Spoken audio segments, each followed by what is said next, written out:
How Hansi Flick's anti-meta football is saving Barcelona. Today we're going to be talking about one of my favourite teams in Europe this season. A team that doesn't play sideways, boring passes with wingers that just play the ball backwards. A team that attacks, that presses, and has one of the best offside traps in Europe. This video is sponsored by Manual, and they want you to rediscover your vitality. Manual is the UK's biggest and most trusted low testosterone clinic, with world-class doctors and expertise. 90% of Manual's patients reported improvements in symptoms in just 3 months. So what are the symptoms of low testosterone? Well, there are a few that are pretty garbage. A low sex drive, low muscle mass, low energy or mood, struggling to fall asleep at night, anxiety, and a lack of focus. All things that are pretty garbage. So why is this important? Well, I've got some statistics for you. 1 in 4 men suffer with low testosterone, with 90% of the men in the UK still left undiagnosed. And this is all started with Manual's at-home testosterone blood kit. It's a simple, prick your finger blood test. You send off your results from the comfort of your home, and you can wait for the improvement that Manual can provide with their TRT service. And for 45% off your at-home blood test, use the code STATMAN45. So what's happened to the great Barcelona? From treble winners under Luis Enrique with Messi, Suarez, Neymar, to a number of high-profile flops and underperformance in the Champions League, all culminating in Barcelona getting hammered by Bayern Munich 8-2 to dump them out in 2020. Barcelona are in a real sticky spot. In terms of finances, they've really struggled over the last few seasons, with players being on massive wages, culminating in Barcelona having to pull a number of financial levers. If we actually go back and look at the wages in 2020, there were 5 players that were earning €500,000 per week plus in the squad. This is crazy numbers that no club can deal with and continue to grow spending that amount of cash. Barcelona, though, have over the last few years started to stabilise. Deco coming into the club as sporting director has really helped them change their strategy. La Masia is in full bloom, and Hansi Flick is going against the current meta of football tactics to allow Barcelona to exploit teams in different ways. Teams build out from the back in a slow and controlled manner to get into their attacking shape. This shape usually sees wingers playing wide, midfielders taking up advanced positions, and defenders moving into midfield. Often this is quite a rigid, structured system, with players largely fixed to their positions in either 3-2-5 or 3-6-1. Tiki-taka and control of possession are buzzwords in the current meta, but we see most teams just simply being risk-averse, which sees a lot of safe, sideways, or even backwards passing. To make this style exciting often requires unique or specialist players, and without them teams can become boring and robotic. Take Manchester City without Kevin De Bruyne, or Arsenal without Ødegaard. Meanwhile, Hansi Flick's football is anything but boring. His Barcelona team still build out from the back, but this is to create space higher up the pitch that they can exploit with quick and direct passing. Flick still uses a similar 3-2-5 or 3-6-1 attacking structure, but he wants his players to have as much freedom as possible in possession. This creates different shapes and solutions with the midfielders interchanging positions, but regardless, Flick's fairly simple approach with midfielders in midfield and attackers in attack creates an environment for his vertical play. This direct style is revolutionising Barcelona, with the German bringing his direct approach to Catalonia, and he spoke about this recently in a press conference. Here the tradition is to play with passing, but I also want them to go straight to goal. They should focus a little bit more on scoring. I don't think my style has any major changes. So let's talk a little bit more about Barcelona's punchy build-up play. What you tend to see with Barcelona is a lot of bodies in between the opponent's lines and a lot of punchy passes from either centre-back into attacking midfield or going the way through midfield, and then Pedri or Casido finding once again one of his players in between the lines. Key for their progression is the speed of how they play from centre-back and from midfield. Pedri is a fantastic player at breaking lines. Instead of having a defender in that position, Barcelona have 2 ball football players that play forward a lot. A common theme, central midfield into attacking midfield. In terms of the overall structure, what you see from Barcelona's midfield, Caicedo operates as an anchor man sitting in front of the defence. Pedri basically roams to playmake, gets on the ball in a number of different areas to play a number of different passes, and at times will rotate into attacking midfield. You do see a bit of change sometimes with a Rafinha dropping in, maybe to get on the ball in a deeper area, but the aim of that is maybe to play progressive and then Rafinha to move and Pedri to drop back into midfield to maybe get on the ball once again. The other big thing with Barcelona's build-up is the fullbacks like to sit a little bit deeper when they're building in their own defensive third, and then they provide an option in the final third. But they very much do it in a way dependent on where the ball is. Let's say the ball's going down the left-hand side with Rafinha, you'll constantly see Balde providing the overlap in the final third. Alternatively, if the ball's down the right-hand side to Yamal, who takes up more of a winger position than Rafinha's inside forward position, you'll see Jules Koundé basically being a decoy. His job is to pull that left winger away from Yamal to allow him to have a 1v1 situation. He does that with either underlaps or a traditional overlap in the final third. But the balance of Barcelona is always retained. You've got a wide player, you'll have Dani Olmo moving to maybe the inside left or inside right channel, and Pedri may join the attacking line. Barcelona are so fluid. At times they look like a 4-2-3-1, other times they look like a 4-3-3. Pedri is the real joker player who can influence either Barcelona being in a 4-3-3 or a 4-2-3-1. But there's a lot of balls outside, there's a lot of narrowness in their attacking structure, and Barcelona progress quickly. A great example of this is a game against Girona, simply using the up-back through methodology, pass into the feet of Rafinha dropping off, and then once again going forward to break the lines. In between the lines, Barcelona are very, very dangerous, because naturally they have attackers in those areas, and it's not like, say, the meta we're talking about, you know, your wingers staying wide and your central midfielder getting into that zone. It's very much your forward is just narrowing. You're getting an overlapping fullback in the final third that's going to come at pace. He's not going to sit on the opposition's back line. He's going to come onto the ball at pace and then look to get crosses into the box. But Barcelona's build-up and their attacking structure is absolutely fantastic this season. There's other variants as well of the defensive midfielder dropping in, Pedri dropping into number 6, and Barcelona looking a little bit more German in their sense, potentially with the attacking midfielders a little bit more narrow and the fullbacks providing the width in the final third, sitting in this kind of 3-6-1 structure.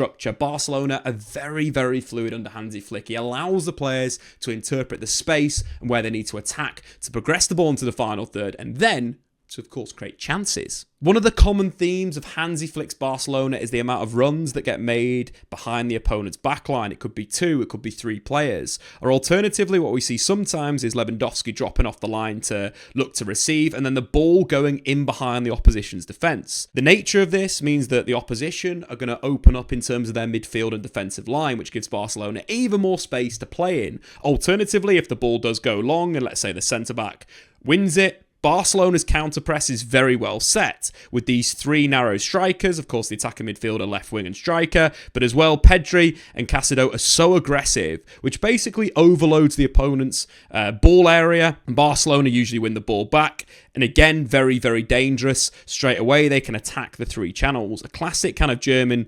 gegenpressing way, attacking the near side channel, the central channel and far side channel, with of course runs from midfielders, from the wingers or from the strikers getting in behind the defence. Again, making Barcelona super dangerous when they're counter-pressing. And we saw that direct play against Girona for Dani Olmo's goal. The ball from defence over the top of the defence. You can see the opposite movement of Lewandowski dropping, Dani Olmo spinning in behind and then finding the back of the net from a crazy angle. But that comes from the direct play of Hansi Flick. So how do Barcelona actually create chances? Well, one example we've already looked at is the direct play in behind the opponent's defence from centre-back. And that works for a number of reasons. Number 1, Barcelona have quite a lot of pace in that attacking midfield zone. In Dani Olmo, in Rafinha, and if Yamal is narrow, him as well. But also the movement of Lewandowski. Lewandowski loves to drop off to receive balls into feet, which of course is a problem for the opposition centre-backs and midfield.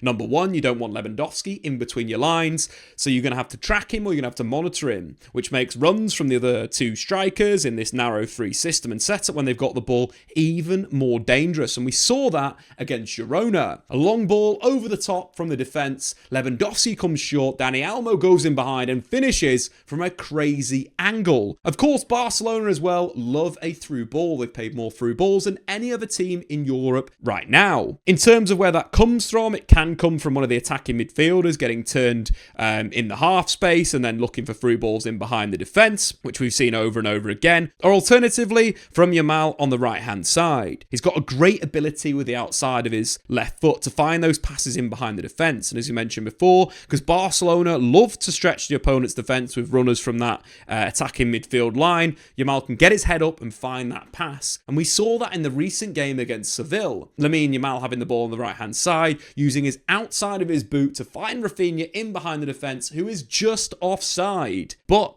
again, through balls, a really big thing for this Barcelona team. Comes from the left, comes from attacking midfield, and also at times you'll see one of the central midfielders, Pedri potentially, playing behind the opponent's line to get a chance in behind the opponent's defence. And another way of Hansi Flick's Barcelona create chances is simply crossing the ball into the box. This is a common theme of his Bayern Munich side that won the treble. In terms of that, the crosses come from a whole host of different ways. As they get into the final third with their direct play, they load the box with bodies. Crosses either come from the left-hand side on a natural side from Balde, and what you'll tend to see is Lewandowski, Dani Olmo, Lamine Yamal all attack the box. He likes to get 4, 5 players in this zone. You also see Pedri arriving late, which opens up so many opportunities to overload the opponents. So that's a natural cross from the left-hand side that could get headed in. Alternatively, you could see Rafinha again crossing from a deeper area, again into the penalty area or the inside left channel, or alternatively having direct wing play. From the right-hand side, we know what Yamal likes to do. He's almost got a trademark move of drawing a defender in, checking inside on his left foot, and then swinging it in. Again, great method of chance creation and crosses for this Barcelona team. Crosses come from Dani Olmo as well, who can drift into the inside right channel with his right foot, swing it in for someone like Robert Lewandowski to fire the ball home. But a lot of chances comes from crosses, and Barcelona load the box really well, which again, is kind of against the meta of football. There's no control in this. It's chaos. And the final way that Barcelona create chances is through their gegenpressing, that being setting pressing traps or alternatively counter-pressing when they've just lost the ball. What Barcelona like to do, as we previously mentioned, is attack the 3 channels. The near side, the far side, and of course the centre space. Then they look for through balls in behind the opposition defence to easy chances to put the ball in the back of the net. Lots of different methods to create chances, but all done with directness and speed.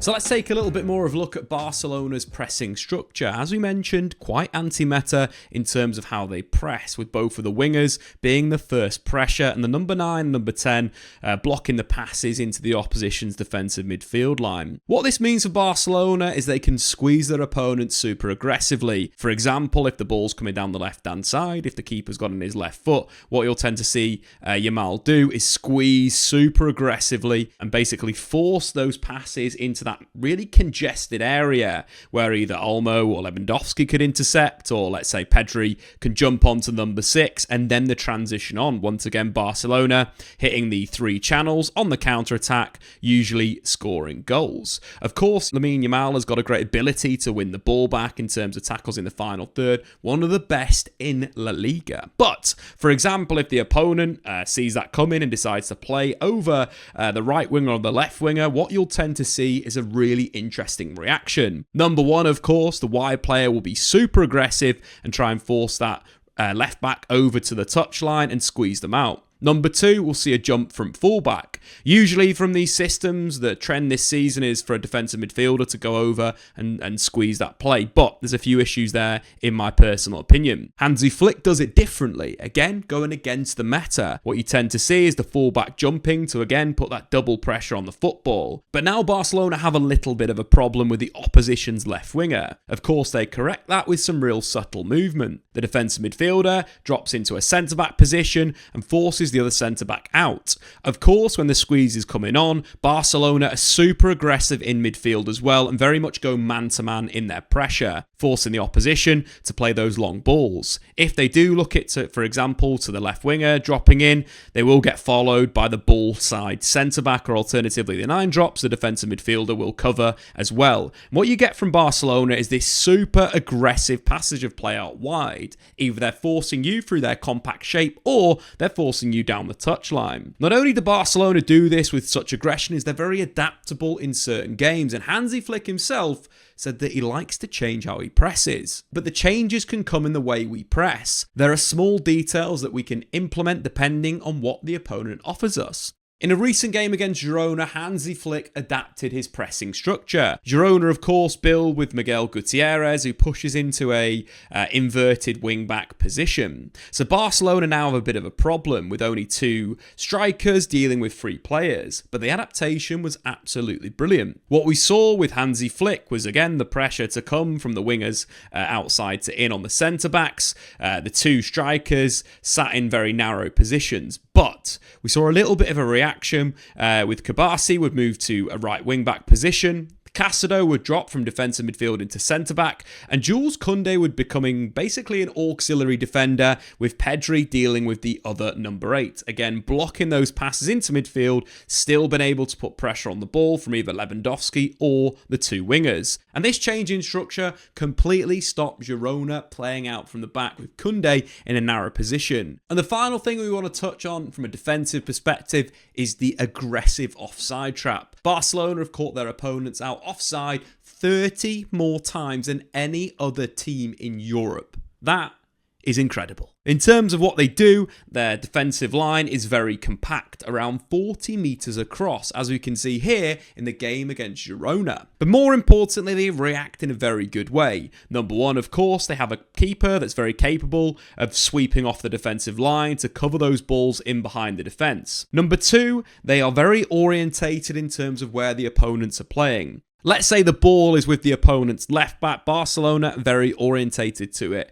You'll see their body shape in their defensive line being geared towards that flank, ready though to sprint in behind the defence. Barcelona do hold their line very well, but if the pass is played in behind the defence, the entire back 4 will sprint back. Due to their good body shape, they usually cut out their balls if they don't catch their opponents offside. In terms of the thing that's very interesting about this Hansi Flick setup is how aggressive this defensive line is in terms of stepping up. Let's say the opponent's number 10's dropped off and he's in between the lines. What you'll tend to see with Barcelona's defence is drop back and get into a deeper position to allow one of the midfielders to put pressure on the ball. What this means Barcelona do is they stop their opponents in the transition. And once they've got that pressure, they step up once again, which is a really weird movement for a striker to deal with. You know, number 1, he's going to be spinning in behind, but as soon as that pressure comes on the ball, they step up. Alternatively, if a pass is played backwards, once again, they'll step up their defence. Again, squeezing that game state, squeezing the part of the pitch that Barcelona are defending, making that play area smaller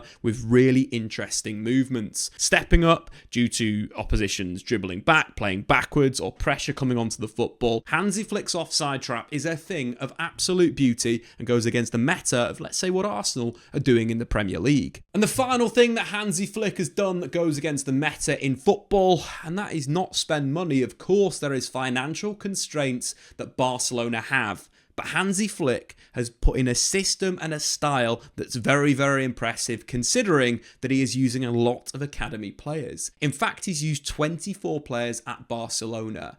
13 have come from La Masia, the academy. And if we look right now at Barcelona's strongest 11, they've got 4 players that have come from La Masia in the starting 11. Kabasi, obviously at right centre-back, Balde at left-back, Casido in defensive midfield, and Yamal on the wing, all supremely talented individuals. Just a note, Pedri was signed from Las Palmas at 16 years old. But we also go to the players that he's used this season from the bench. You're looking at the likes of Gavi, again, another academy graduate, Ansu Fati, along with like Fermin Lopez or Eric Garcia.